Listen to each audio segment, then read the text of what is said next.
കഴിഞ്ഞ 1-2 വീഡിയോയിൽ ഞാൻ പറഞ്ഞിട്ടുണ്ടായിരുന്നു നമുക്കൊരു സ്പെഷ്യൽ ഡേ വരുന്ന ശരിക്കും സ്പെഷ്യൽ ഡേ അല്ല, സ്പെഷ്യൽ ഡേയ്സ് ആണ്. അപ്പോൾ അതിലൊരു ഡേ ആണ് കേട്ടോ ഇത്.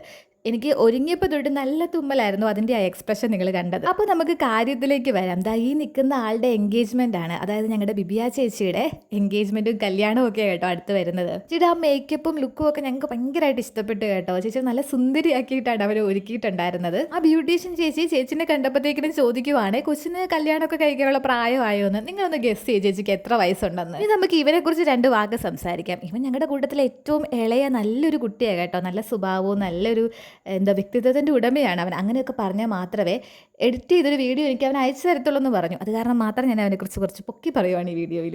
മണർകാട് പള്ളിയിലെ ഓഡിറ്റോറിയത്തിൽ വെച്ചിട്ടായിരുന്നു കേട്ടോ ഫംഗ്ഷൻ നടന്നിട്ടുണ്ടായിരുന്നത്. ചേച്ചിനെ കെട്ടിക്കുന്നത് ഓർത്തഡോക്സിലോട്ടായത് കാരണം മനസ്സമ്മതത്തിന് പകരമാണ് ഈ ഒരു എൻഗേജ്മെൻറ്റ് നടത്തിയേക്കുന്നത്. പിന്നെ സ്റ്റേജിൽ പ്രാർത്ഥനയും കുറി ഇങ്ങനെ കൈമാറുന്ന ഒരു ചടങ്ങുണ്ടായിരുന്നു. അതുപോലെ കേക്ക് കട്ടിങ്ങും ഒക്കെ ആയിട്ട് പോയത്. ഈ കാണുന്നത് ഞങ്ങളെ സ്കൂളിൽ പഠിപ്പിച്ച മിസ്സുമാരാണ് കേട്ടോ ഇവരൊക്കെ. നമ്മൾ രണ്ടാമത് വാങ്ങിച്ച് കഴിച്ച ഐസ്ക്രീമിൻ്റെ വീഡിയോ കേട്ടോ. ആദ്യം കഴിച്ച ഐസ്ക്രീമിൻ്റെ ഫുഡിൻ്റെ ഒന്നും വീഡിയോ എടുക്കാൻ പറ്റിയില്ല. കാരണം നമ്മുടെ കൂടെ കുറച്ച് മിസ്സുമാർ വന്നിരുന്നിട്ടുണ്ടായിരുന്നു.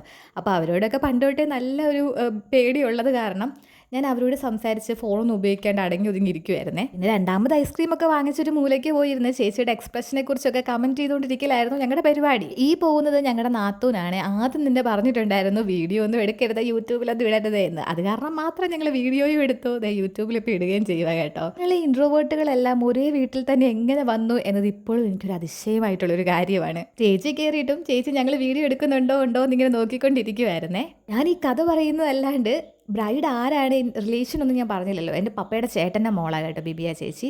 ലാസ്റ്റ് ഫോട്ടോയൊക്കെ എടുത്ത് തളർന്നതാണ്ട് അവർ ഫുഡൊക്കെ കഴിക്കാൻ വന്നിരിപ്പുണ്ടായിരുന്നു. അന്നേരം ഓൾമോസ്റ്റ് എല്ലാവരും തന്നെ അവിടുന്ന് പോയിട്ടുണ്ടായിരുന്നു. നമ്മൾ കുറച്ച് പേര് മാത്രം, അതായത് റിലേറ്റീവ്സ് മാത്രമേ അവിടെ ഉണ്ടായിരുന്നുള്ളൂ.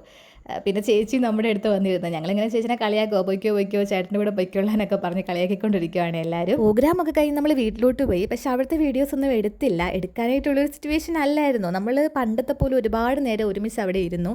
ശരിക്കും നമ്മളെല്ലാവരും വീട് അടുത്തടുത്താണെങ്കിലും ചേച്ചിയുടെ വീട്ടിലാണ് നമ്മളെല്ലാവരും ഒരുമിച്ച് കൂടി എല്ലാം കളിക്കുന്നതും സംസാരിക്കുന്നതും ഒക്കെ. അപ്പോൾ ശരി, ടാറ്റാ.